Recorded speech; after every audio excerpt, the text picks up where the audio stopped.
Dear students, welcome to Electronic Devices and Instrumentation Lab. Let us see the experiment number 2, half-wave rectifier. Here what you are seeing is the half-wave rectifier circuit. Here you can see the input waveform, what we are going to apply to the primary of the transformer. This is called the transformer. Here if you see, the primary windings are more, secondary are less, so we call it as a step-down transformer. Here there is a one diode, because we are using a half-wave rectifier, so one diode is sufficient to rectify one half cycle. Here is a load resistance RL, across which we measure the output voltage, or we see the output voltage waveform. So if you apply a AC input voltage waveform, you will get a pulsated DC. So we can call a rectifier as an electrical device or a circuit which converts AC to pulsated DC. AC means alternating current. This is pulsated DC. Pure DC always will be a straight line. So here we are not getting a pure DC, but it is a pulsated DC. So this is about the half-wave rectifier without filter.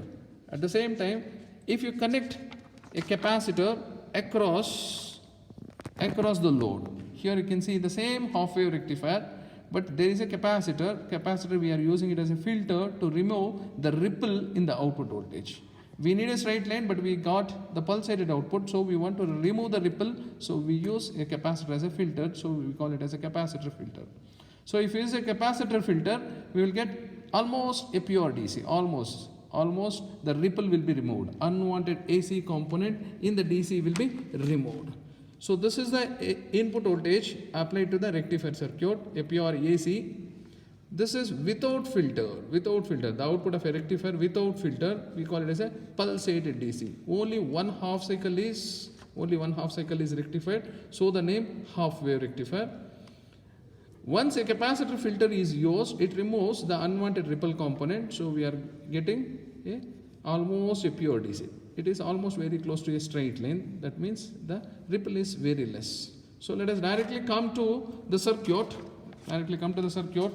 Now this is the complete setup of the half-wave rectifier. What you are observing is a transformer.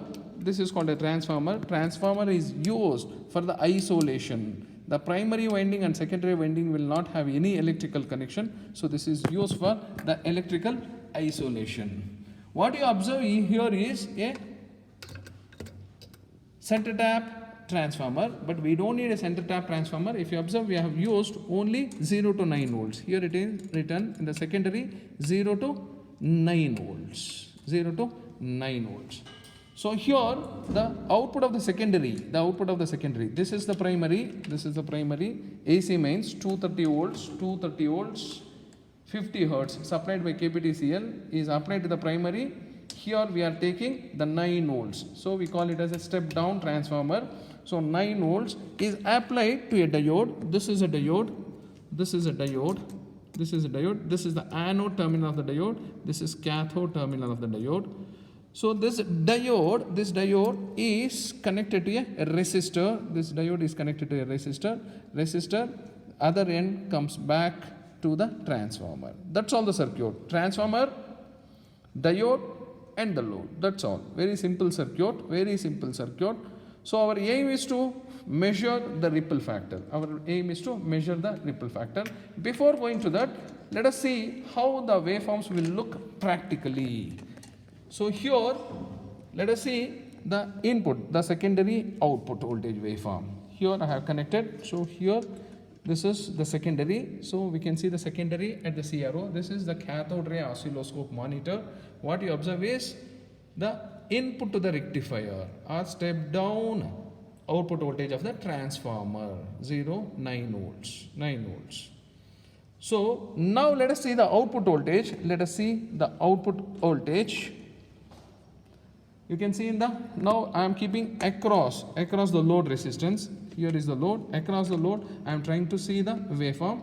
In the CRO now you can see this is the output voltage waveform. If you remember earlier, I got the sinusoidal waveform. Now only positive half cycles are rectified, no negative half cycles. So this is the pulsated DC. Suppose I don't want this. We don't like this. So let us connect a capacitor. You can see a capacitor here. we will connect the capacitor across the load. If you connect a capacitor across the load, see the shape of the output voltage waveform. Now keep looking at the monitor. I will remove the capacitor across the load. See, this is without filter, half-wave rectifier without filter output voltage. Suppose if I connect a capacitor filter, see how the output changes. This looks almost like a straight line or a pure DC. So by using a capacitor, you can remove the ripple factor. You can remove the ripple. So this is how we should see the input voltage waveform and the output voltage waveform. Now we will measure the ripple factor. Ripple factor is defined as the ratio of RMS value of the AC component to the DC component. Here this is a multimeter. Here there is a sinusoidal symbol, so we can measure AC voltage. Once again, the voltage across the output voltage. Across the output, here is the load. So across the output, I will check. It is 4.7 volts. 4.7 volts. You can note in your notebook 4.7 volts. At the same time, I will try to check the DC voltage. Remember, 4.7 was RMS value of the AC component. Now see the DC component.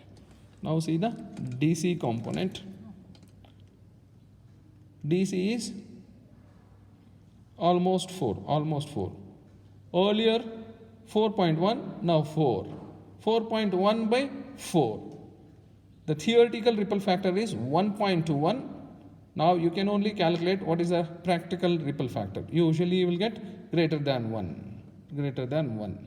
So this is how we will measure the AC component and the DC component of the output voltage. This is about the half-wave rectifier. Hope you have understood. Thank you.